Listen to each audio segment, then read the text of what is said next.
घरकुल योजनेतील चौथ्या टप्प्यातील निधी द्या अशा मागणीचे निवेदन प्रहार जनशक्ती पक्षाचे माजी जिल्हाप्रमुख अंकुश वंजारी यांच्या नेतृत्वात लाभार्थ्यांच्या वतीने जिल्हाधिकाऱ्यांना निवेदन देण्यात आले। भंडारा जिल्ह्यात घरकुल योजनेतील चौथ्या टप्प्यातील निधी लाभार्थ्यांना द्या अशा मागणीचे निवेदन दिनांक 1 जुलै 2024 रोज सोमवारला दुपारी 3 वाजता प्रहार जनशक्ती पक्षाचे माजी भंडारा जिल्हाप्रमुख अंकुश वंजारी यांच्या नेतृत्वात लाभार्थ्यांनी जिल्हाधिकारी भंडारा यांना निवेदन सादर केले। सन 2019-20 या वर्षातील प्रधानमंत्री आवास योजनेचे पैसे अजूनही लाभार्थ्यांच्या खात्यावर मिळालेले नाही। शहरी भागातील लाभार्थ्यांना 2.5 लाखांची घरकुल योजना मिळाली, त्यापैकी शेवटच्या टप्प्यातील 20,000 रुपये काम पूर्ण होऊनही 3-4 वर्षे लोटून सुद्धा निधी मिळालेला नाही।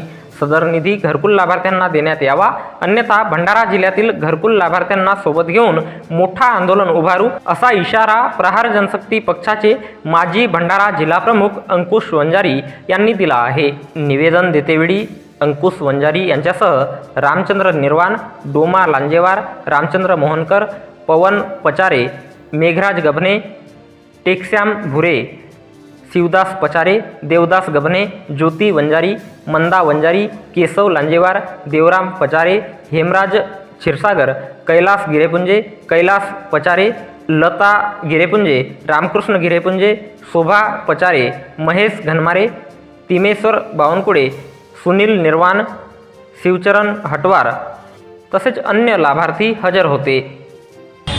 नमस्कार, मी अंकुश वंजारी, प्रहारचा माजी जिल्हाप्रमुख, जिल्हा भंडारा। आज आम्ही अत्यंत महत्त्वाच्या विषयावरती सन्माननीय जिल्हाधिकारी साहेबांची आम्ही भेट घेतलेली आहे।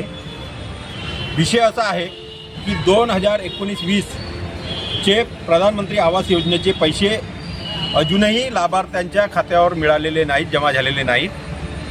अनेक इलेक्शन आलेत, अनेक पार्ट्यांनी आपले आपले आश्वासनं दिलीत, मात्र मतदाराचा काय हा प्रश्न अजूनही जसाचा तसाच आहे।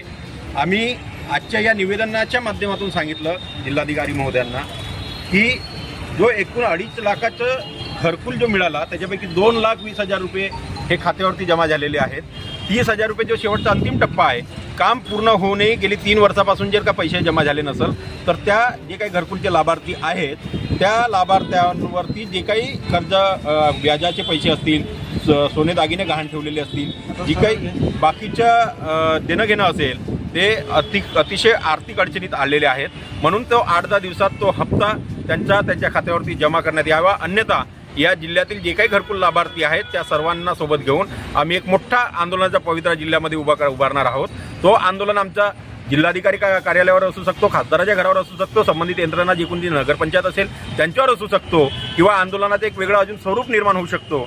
म्हणून प्रशासनाने त्याची दखल घ्यावी अशा पद्धतीच्या निवेदनाच्या माध्यमातून आपण आज या ठिकाणी निवेदन दिलेलं आहे। धन्यवाद।